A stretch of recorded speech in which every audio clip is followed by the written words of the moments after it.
Hello everyone. Today I will be talking about 10 reasons why you should watch Casablanca.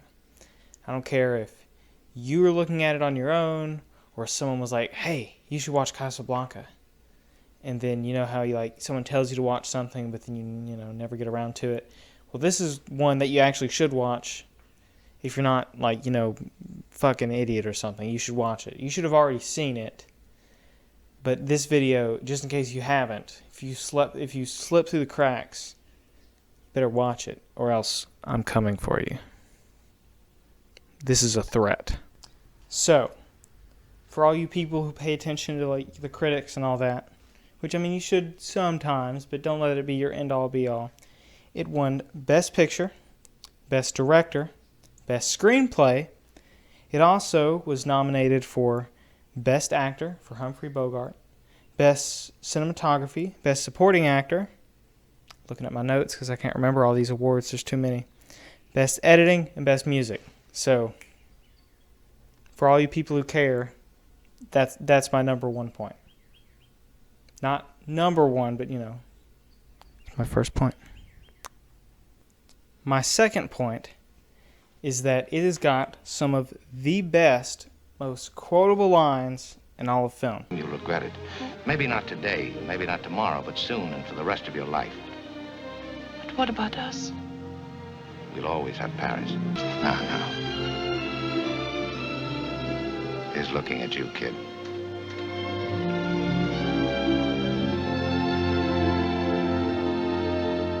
I love that line. I love it. It's great. It makes me... Well, I was going to say it makes me die inside a little bit, but it makes me live inside a little bit. It's such a good line. So, my third point, or if you're German, I guess, third point. So, this movie came out in 1943, right in the middle of World War II. But the movie isn't about being in the middle of World War II, I guess. It's directed at the America that hadn't entered the Second World War yet. The one before, the America before Pearl Harbor. The America that wanted to stay out of any affairs in Europe and stay self-isolated. Like you should be right now if you're watching this when it drops. You should be at home. Unless you're an essential worker or a non-essential retail worker who they brought back too soon. Stay at home. When we find him in the modern day, he's not in a good place. He's very pessimistic. He's only out for himself. Pretty much America at the time. But then by the end of the movie, he's what America is after Pearl Harbor. He's fighting for democracy. He's fighting again. He's not just laying there dormant while the world happens around him. Just like America in World War II. Before Pearl Harbor, they were just staying out of it, mostly. And this movie represents America. And it really, if you watch it all the way through and you know that historical context, it really gives you a little hope and optimism. So, it's very hopeful. It doesn't seem like it. It seems like a very pessimistic movie at first. But by the end, it's actually very hopeful. It makes me feel like, good stuff can actually happen if you get up and actually do something about it.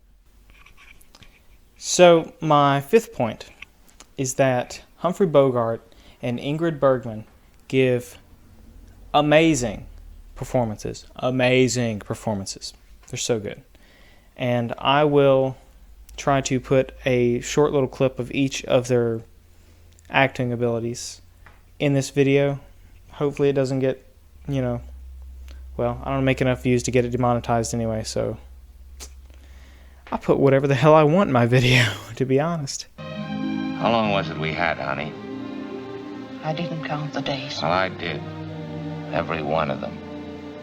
Mostly I remember the last one. The wow finish, a guy standing on a station platform in the rain with a comical look on his face because his insides had been kicked out.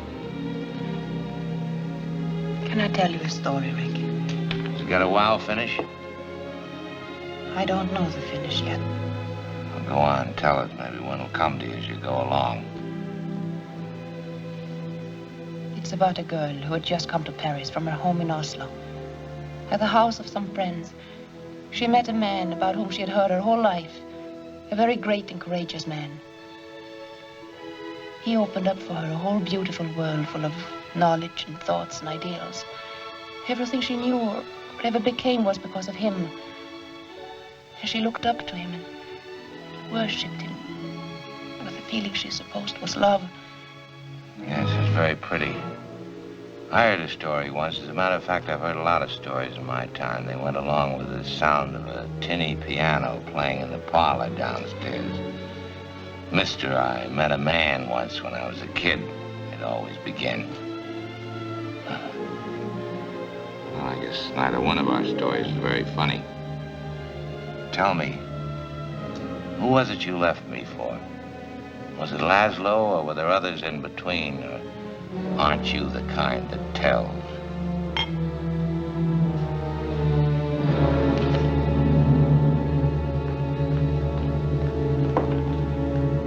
So, you know the stereotype for romantic movies in Hollywood. It's there's usually a love triangle, whether it's a sexy vampire and a mid-tier at best werewolf, or a Hemsworth or a blonde gay kid in the Hunger Games. I think he's a Hemsworth. He looks like a Hemsworth. But it's usually pretty crap and really cheesy. This is the only time that I can think of right now that I've ever seen a love triangle in a movie that's actually done well, how an adult would react, and not completely campy and one-sided.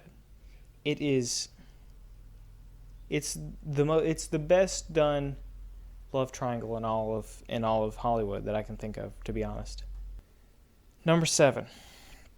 So, the music in this film, there's not many songs, I guess, but there's repeated songs, and specifically a song called As Time Goes By. And once you watch this movie, if you ever hear that song, the only thing you're going to think of is the movie Casablanca. And it is, I can hear it now, it is beautiful. You must remember this, a kiss is just a kiss, a sigh is just a sigh. The fundamental things apply as time goes by. And when two lovers woo, they still say I love you.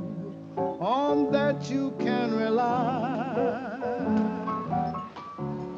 No matter what the future brings as time goes by. Sam, I thought I told you never to play.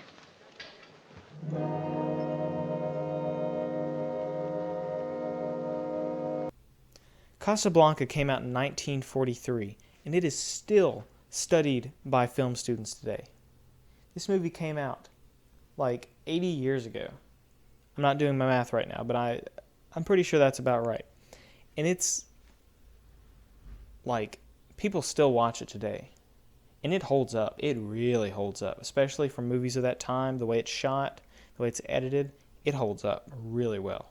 Number 9. This movie is a perfect balance of love and war. You know, in a lot of romantic movies, normally it's a romantic comedy, which most of the time is done really poorly. There's a few examples, like a Groundhog Day. I love Groundhog Day. It's one of my favorite movies. It's done really well. But most of the time it's campy and pretty crap. This one, it's got the war. It's like World War II. Then you've got the Nazis and the espionage. But you've also got like the love and the pain that goes along with love, and they're perfectly balanced. And so you could watch this as a war movie, You could watch this as a romantic movie. You could watch it at the same time. It's it's perfectly balanced as all things should be. Number 10. This movie has one of the best endings of any movie I have ever seen. And it melts my stone cold heart. Now, I thought I would never feel anything again after insert X event in my past here. But I felt that. So, after all of these points, if you're still not watching Casablanca, why did you finish the video? Why would you sit here and watch however long this video is? I'm not sure. I might edit it down to 30 seconds. I don't know. What you gonna do about it? But why would you sit here and watch this entire video of me gushing about how great this movie is and not actually go see the movie? Or not see the movie. Watch the movie, you know. It's on HBO Max. It's you can get it for like $5 at Walmart. You have no excuses not to watch this movie. Like, if not right now, because I know we've got very busy lives. That was a joke. But just in the next week or so, just set a date in the next week or so when you're not working, when you've got time. Watch this movie. You'll thank me. Well, not personally me. You'll subconsciously in your mind thank me. Then maybe we can, go out and get coffee or something. I don't know, if you like me that much. Little pig boy. Mistress hates her little pig boy. I am her dirty little pig boy. Please stand on me with your boots on. Little pig boy. Could I get the definition? Little pig boy. He's that pathetic, dirty bitch baby mistress gets to stand on. Little pig boy. Country of origin? Little pig boy comes from the dirt. He's a weaselly little mud grub who needs to be stood on. Little pig boy.